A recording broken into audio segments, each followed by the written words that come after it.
I recently just got contracted to be a director of photography for a feature film that is going to try to get published and pushed to film festivals. And for this video, I want to share with you guys some things that I learned in fulfilling this role as a director of photography.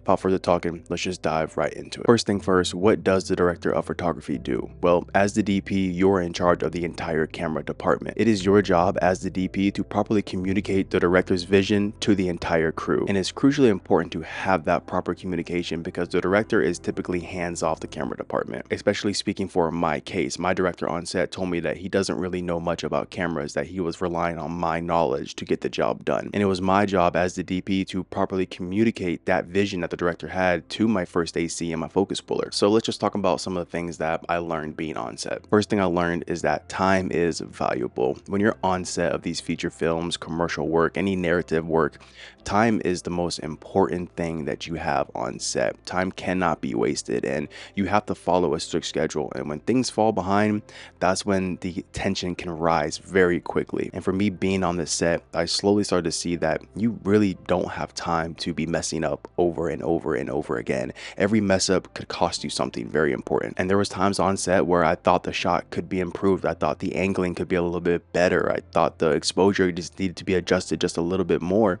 And there was times where the director told me, nope, it looks good. We don't have time for that. We got to keep moving. It's something that you need to have in the back of your head. You don't want to sit there and rush everything because then your work is going to come out horrible, but just be considerate that time is valuable. And that's sometimes a little hard for me to digest because I like to get things perfect. I don't always get everything perfect, but if I have the opportunity to dial something in correctly, I want to be able to do that. But when you're on set like this, you don't have time to really do that 100%. So this is really where your time management is going to come into play. You need to have great time management because there's going to be stressful situations and you have to have that line of professionalism in your line of work in order to remain calm so everyone else can be calm as well.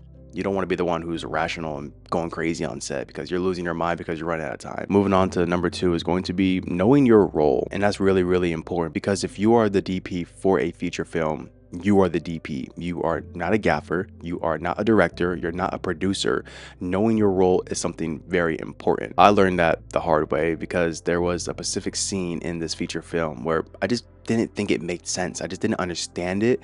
And due to time reasons, we were running out of time, so we actually had to skip 2 scenes. And to me, it just didn't make sense. So I tried to pitch my opinion to the director and tell him maybe we should just scrap this whole scene and do something different because it just doesn't make any sense. Me as the DP, me as the potential viewer who's going to watch this, I don't understand what this specific scene has to do with anything that we just filmed. This doesn't make any sense.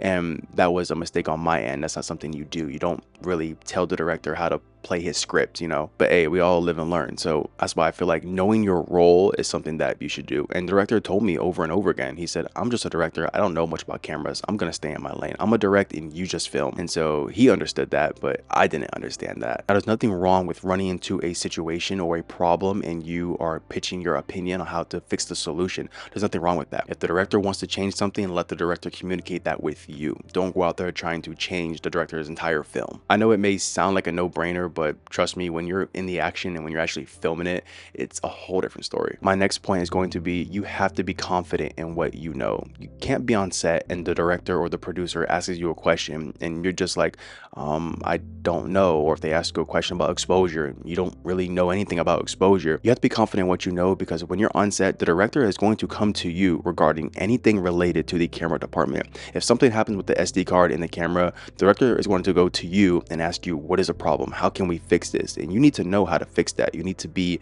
a problem solver in this situation. If something is going on in the lighting department, you need to be able to know how to jump in and problem solve whatever issue it is that they're having and work together as a team. Next step is going to be having great leadership.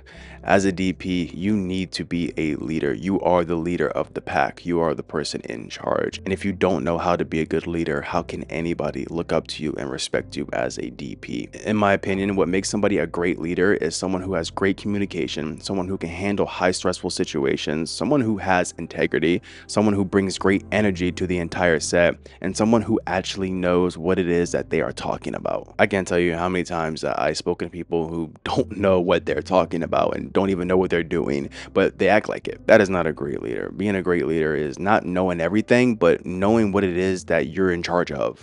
that is someone who can be a great leader. And with all that being said, I want to wrap up the video right here. If you enjoyed today's video, please leave a like, comment, and subscribe. Without further ado, I'm gonna catch you guys in the next video. Nabiantu, Bonjoni.